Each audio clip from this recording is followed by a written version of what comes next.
بسم اللہ الرحمن الرحیم۔ لاکھوں کروڑوں درود و اسلام اس پاک ہستی پر جو وجہ تخلیق کائنات ہے۔ ہسٹری آف اسٹوڈیو کے معزز ناظرین خوش آمدید۔ السلام علیکم دوستو۔ دنیا کی نقشے پر ایک ایسی سرزمین ہے جو ہمیشہ سے طاقت اور بقا کی جنگ کا میدان رہی، ایک ایسی جگہ جسے جنون کی حد تک چاہا گیا، جہاں عظیم مذاہب نے جنم لیا اور جو نہ ختم ہونے والے تنازعات کا مرکز بنی۔ مصریوں، بابلیوں اور رومیوں جیسی طاقتوں نے اسے فتح کرنے کی کوشش کی، لیکن اس کی روح کو کوئی نہ مٹا سکا۔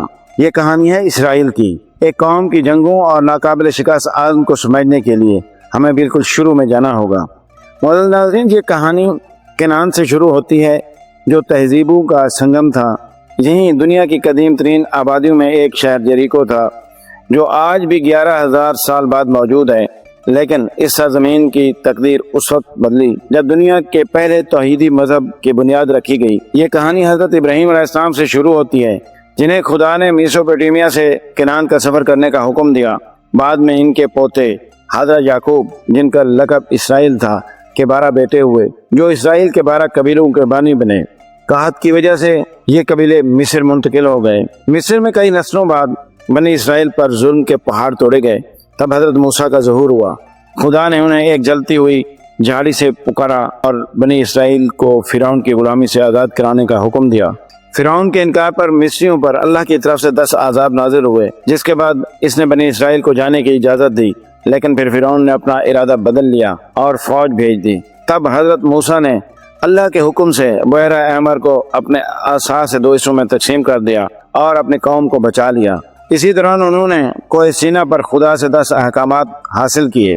کئی دہائیوں بعد بنی اسرائیل بالآخر کنعان واپس پہنچے، لیکن جلد ہی ان کا اتحاد ٹوٹ گیا اور بیرونی دشمنوں، خاص طور پر فلسطینیوں کے حملے کا شکار ہو گئے۔ اپنی حفاظت کے لیے تمام 12 قبیلوں نے 11ویں صدی قبل مسیح میں طالوت کو اپنا پہلا بادشاہ بنایا۔ طالوت کے بعد اسرائیل کی تاریخ کا سب سے عظیم بادشاہ آیا حضرت داؤد۔ ایک عام چرواہے سے بادشاہ بننے کا ان کا سفر جالوت نامی دیو ہیکل فلسطینی جنگجو کو شکست دینے سے شروع ہوا۔ انہوں نے صرف ایک گلیل اور پتھر سے اسے مار گرایا۔ حضرت داؤد نے یروشلم کو اپنی سلطنت کا دارالحکومت بنایا اور ان کے دور کو سلطنت کا سنہری دور کہا جاتا ہے۔ ان کے بیٹے حضرت سلمان کا دور امن اور تعمیرات کا دور تھا۔ انہوں نے 957 قبل مسیح میں یروشلم میں پہلا ہیکل تعمیر کروایا، جو بنی اسرائیل کا روحانی مرکز بن گیا۔ لیکن ان کے آخری دور میں بھاری ٹیکسوں اور جبری مشقت کی وجہ سے عوام میں ناراضگی پھیل گئی۔ حضرت سلمان کی وفات کے بعد سلطنت 2 حصوں میں تقسیم ہوگی، شمال میں اسرائیل اور جنوب میں یہودا۔ یہ تقسیم تباہ کن ثابت ہوئی۔ 722 قبل مسیح میں سلطنت اسرائیل کو اسیریا نے تباہ کر دیا اور اس کے 10 قبیلوں کو جلا وطن کر دیا،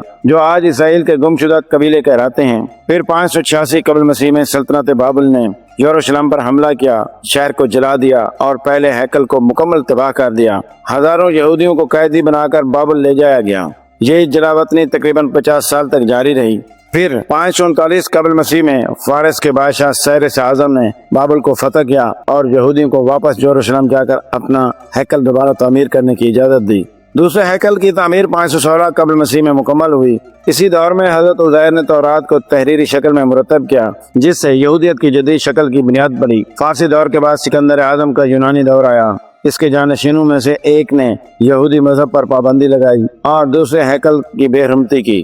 اس ظلم کے خلاف مکابی خاندان نے ایک کامیاب بغاوت کی، جس کی یاد میں آج بھی ہانوکا کا تہوار منایا جاتا ہے۔ لیکن یہ آزادی بھی عارضی تھی۔ جلد ہی ایک نئی عالمی طاقت ابھری، رومیوں نے یروشلم پر قبضہ کر لیا اور ہیرو جیسے کٹھ پتلی بادشاہوں کے ذریعے حکومت کی۔ لیکن پھر 66 عیسوی میں یہودیوں نے رومیوں کے خلاف بغاوت کر دی۔ اس کے نتیجہ بہت بھیانک نکلا۔ 70 عیسوی میں رومیوں نے یروشلم کو تباہ کر دیا اور دوسرے ہیکل کو بھی گرا دیا۔ صرف ایک دیوار باقی بچی، جسے آج مغربی دیوار یا دیوار گریا کہا جاتا ہے۔ ہیکل کی تباہی کے بعد رومیوں نے یہودیوں کو یروشلم سے نکال دیا اور اس سرزمین کا نام بدل کر سیریا فلسطین رکھ دیا۔ صدیوں تک یہودی پوری دنیا میں اقلیت کے طور پر رہے۔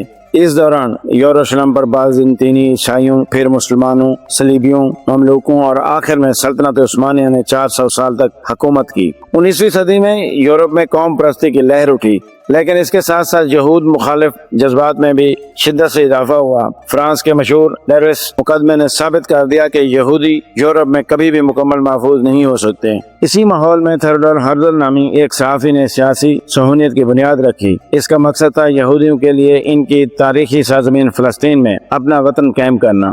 پہلی جنگ عظیم کے بعد سلطنت عثمانیہ ختم ہوگی اور برطانیہ نے فلسطین کا کنٹرول سنبھال لیا۔ 1917 میں برطانوی حکومت نے بلفور اعلامیہ جاری کیا، جس میں یہودیوں کے لیے قومی گھر کی حمایت کی گئی۔ اس نے عرب اکثریت اور یہودی مہاجرین کے درمیان تنازع کی بنیاد رکھی، لیکن اس کے بعد تاریخ کا سیاہ ترین باب شروع ہوا۔ جرمنی میں ہٹلر نے یہودیوں پر منظم ظلم شروع کیا، جو ہولوکاسٹ پر ختم ہوا۔ اس نسل کشی میں 60 لاکھ یہودیوں کو قتل کر دیا گیا۔